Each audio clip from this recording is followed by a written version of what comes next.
Hey guys, thanks so much for coming to my YouTube channel. My name is Jason. I just kind of wanted to tell you all about how meditation, law of attraction, and something I like to call cognitive acceptance saved my life.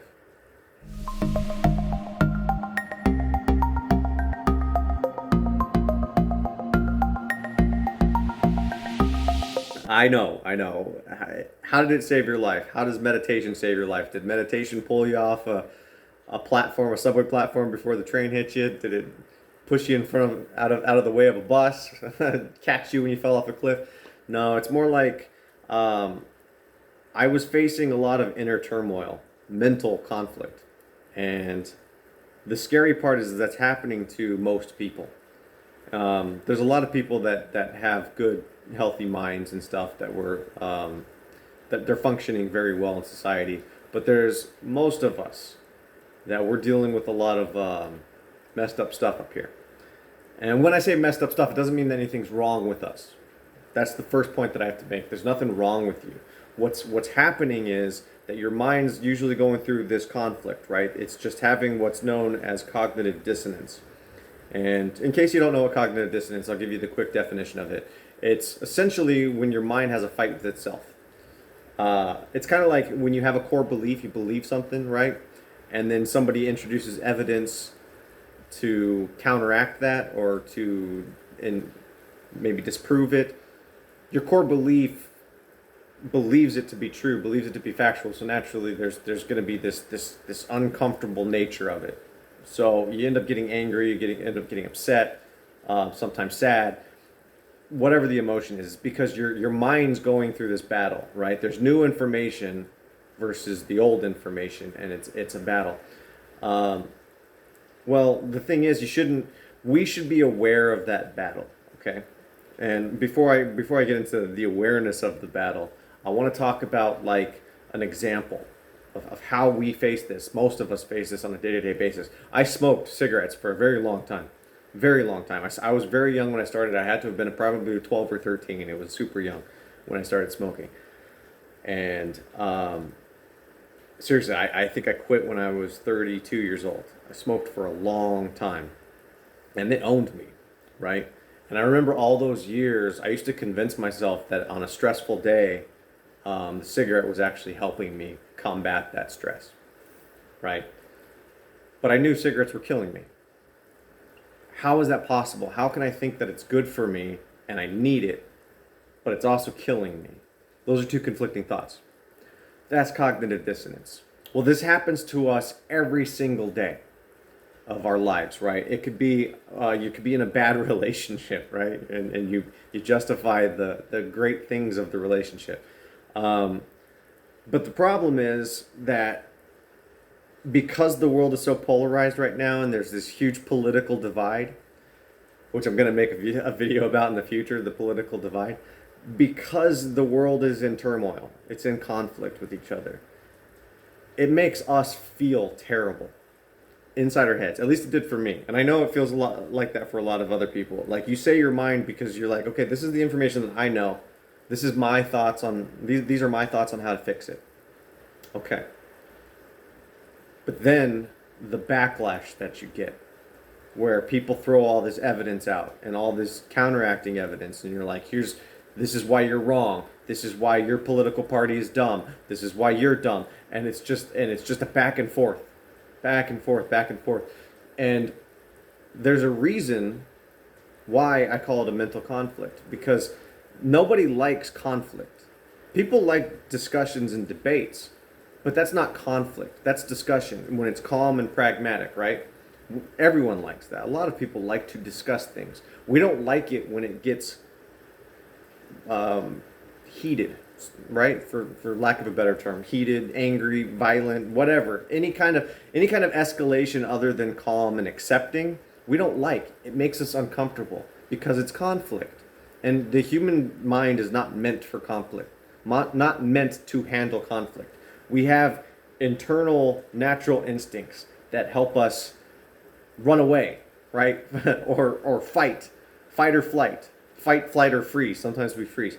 But the point is that conflict is not a natural way of doing things. as far as civility goes, as far as the civilized mind goes, right?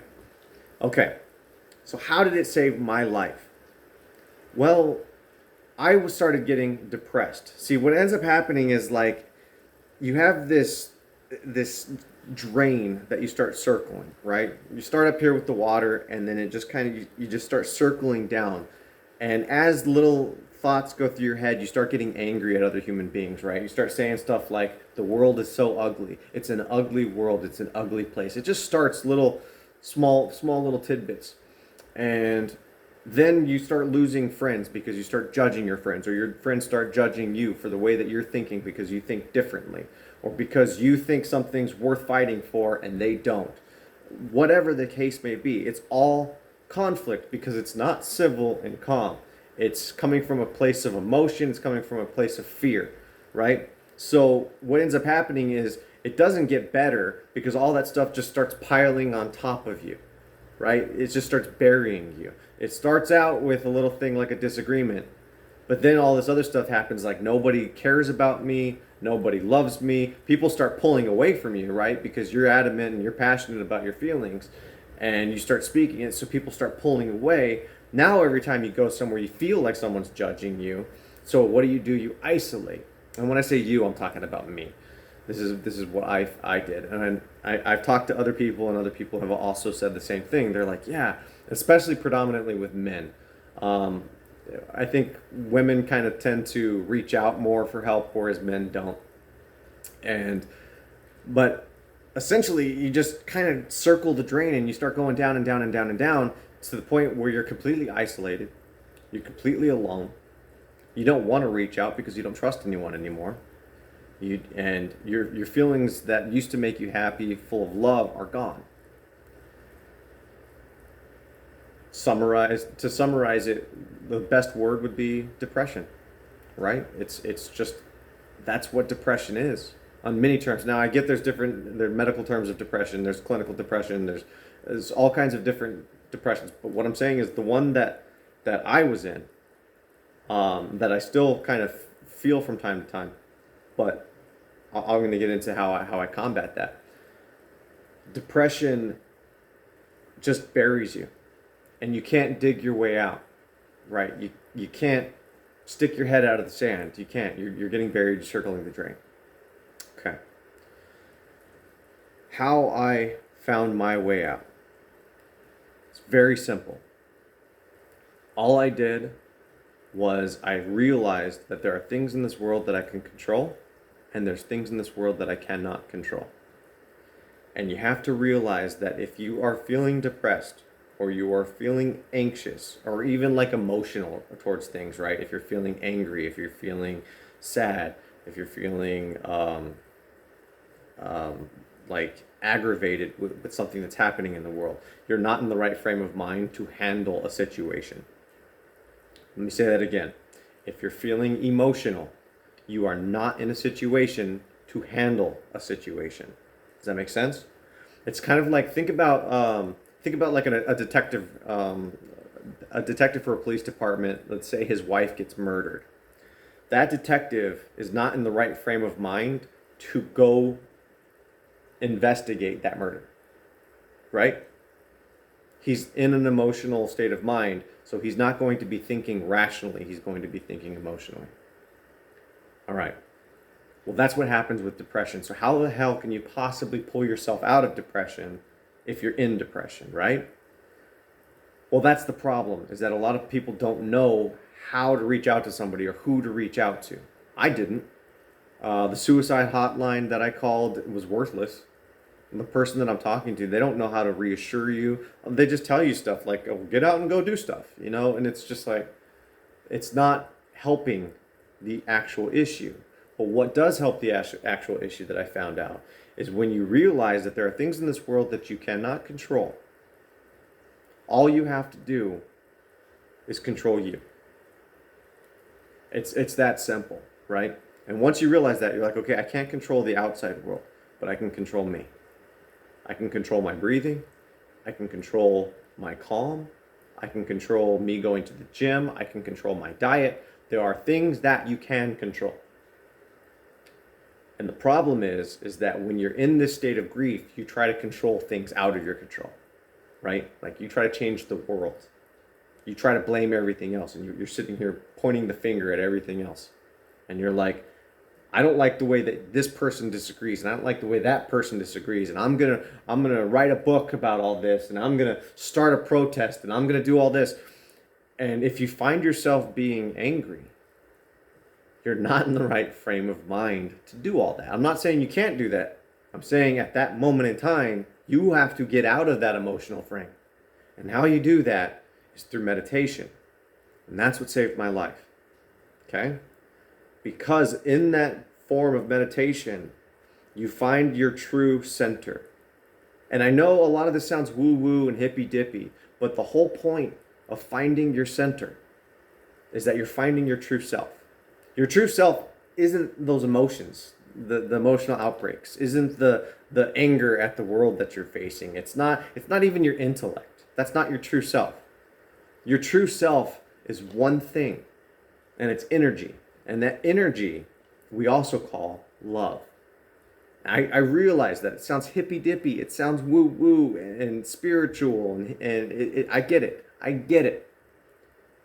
But the one thing that we don't deny about all the metaphysical stuff is that love does exist. 100% of people will agree that love exists. And we want it, and we crave it. Love absolutely exists, right? So, we know love is true. And we know love is a great feeling of life. And that's what we want to be in. Well, there's the problem. Is because we think that love is an external source. That it has to happen to us, right? I need to find love. And then life will be happy. I need to find someone to love me, right? I need to make the world love each other because that will bring me happiness. Well, that's wrong. You have to find your core. You are love. Now, I joke around too because a lot of the people that are coming from the same perspective I am, with the law of attraction and everything, they tell you that you have to love yourself. And I actually don't agree with that because I'm looking at it from a different angle. I don't believe you can love yourself because you are love. I believe that your core center is love. Children come out. Children are happy, man. They love. They just want to run up and hug you. Have you ever noticed that? Kids love. Anybody who's a parent or anybody who's ever been around kids love to love. It's like we take that away from them as they grow, as we teach them. Naturally, everybody is made of love, right? And I'm talking about giving love, emitting the love, not receiving it, giving it. That's us. So the reason why I say that you can't love yourself is because if that's your core, if that's your center, that's who you are. That's the essence of who you are. You can't love yourself. A flame cannot burn itself. A knife cannot cut itself. A flame is meant to burn. A knife is meant to cut. If you're love, you're meant to love. You can't love yourself. That's relevant. That's the point that I try to talk to people about. And I'm telling you, that's what worked for me. If you disagree, that's cool. I'm not saying that the other way is wrong. I'm saying what worked for me. And once I realized that, because when I go into my meditation, I'm actually really realizing that the reason I come out of my meditations in this blissful state of mind, it's because during my meditation, I'm in a place of calm, and I'm radiating this love. There's no one around me, and I'm still radiating it. And then I realized every single time throughout my life, you can look back to every single time you were happy, or every single time you were in the state of bliss, the best moments of your life. You always thought it was the external things that were making you happy. But then you think about it and you're like, no, it was me feeling that. It was me giving off that, right? The day my son was born, held him in my arms. Yeah, it may have been my son. I've never loved anything as much as that little guy, holding him in my arms. But that feeling was coming from me. And it continued his entire life. I gave my love to him, and he gave his love to me. You see what I'm saying? And yes, the love receiving felt just as good. But I'll tell you what, my happiness came from me giving love, from watching him play soccer, watching him play piano. When he learned how to type, he was like 8 years old when he was like typing 60 words a minute. Dude, it was crazy. And that feeling of pride It's because you're giving off that love. It's that simple. It's that simple. So here's the cool part. Here's the best part of the whole thing. And this is kind of why I went down the rabbit hole of law of attraction. Because once you start emitting that, you build a habitual lifestyle, right? I meditate every single day. So naturally, I walk around the day in a better mood, and I'm giving off that love. Guess what happens? People come to me, right? Attraction. I'm now at this. That was the things when I was depressed. People were pulling away. People didn't want to be around me. I was angry. I was cynical. I had all these viewpoints, right? And people were pulling away from me. But when I started emitting love, all of a sudden people wanted to be around me. Nothing changed about me. It's not like people wanted anything that I had, like money or whatever it is. All it was that I found my center. I started living from my center. And so here's the coolest part. The coolest part is like opportunities. Opportunities start popping up everywhere when you have a clear mind and you're not letting emotions control you anymore. Like opportunities present themselves every single day, everywhere. Like there's an opportunity to go rock climbing with somebody. Yesterday I was at the park playing soccer. Soccer's my favorite sport. I'm just out there kicking the ball around by myself. It's good cardio, juggling the ball, getting some vitamin D from the sun. And this guy walks up to me and he's like, he's talking to me. I got the earbuds in, and I pulled the earbuds out, and I couldn't hear what he was saying. I was like, what were you saying? He's like, I don't know how to kick a soccer ball, man. Somebody told me that you're not supposed to kick it with your toe. And I'm like, yeah, that's actually the worst way to kick the soccer ball. And I've been playing soccer my entire life. Now, this is a situation where normally I would be like, the old me, I should say, the conflicted me would have been like, found a way to get out of that conversation. I'm like, oh God, this guy, roll my eyes. That was the actual person that I was, right? Oh gosh, I can't handle this. But not yesterday, not now that I'm coming from a better place. You know what ended up happening was I took my earbuds out. Instead of being irritated that this guy was talking to me, I put them in my duffel bag that I have, and I said, let's go into the middle of the field. I'll show you how to kick. And next thing I know, for the next 20 minutes, me and this guy, I'm teaching him how to play soccer. This guy, he's probably about 10 years younger than me, right? And me and this guy, we're talking, and I got a new friend. The beautiful part is that you're in a frame of mind, instead of avoiding socializing or avoiding the things that you want to do or that you love, you're acting on them. And when you act on them, good things happen. It's an amazing thing. So I've read, I started reading books on the law of attraction. I've read books on a lot of business stuff, and I have a completely different business channel, but I'm like, no, I got to do this because this saved my life. This literally saved my life. And yeah, I'm embarrassed to admit it, but I had plans to kill myself. Literal plans. I was trying to leave. I was trying to get all my finances together, and I was going to leave stuff behind to my son, and I was writing down everything that I had an actual date set to end it, to kill myself, because I didn't want to live in this world anymore. I viewed the world as this disgusting place, and people were disgusting. And I don't think that way anymore. And now that I'm coming from a better frame of mind, I can't believe I even thought that way. Because when you're coming from your true core, just everything's so darn beautiful, man.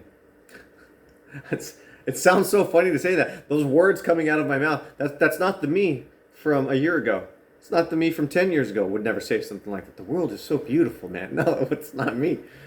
It is now, because I'm actually letting the real me be me. And I want to help people. I want other people to figure this out, because the schools sure as hell aren't telling us. The media, the doctors, Western medicine, no one's telling us, all right? Eastern medicine, they're great about it. They teach this stuff regularly. But not over here. Not in the States. So that's my plan, guys. Thank you so much for watching this video. It was a lot longer than I wanted it to, but thank you for hearing my story. Make sure you hit the subscribe button to my channel, guys, and the bell notification so you can get updates on these videos. YouTube's really weird with their algorithms now. It's like they're doing a lot of censorship, and they're giving a lot of people a lot of the view times and people in the search engines to the bigger guys instead of the little guys. And since I'm just starting out, do me a favor, hit the like button, subscribe, bell notification, all that good stuff. Comment, let me know what you think. I would appreciate it. And until the next time, we'll see you soon.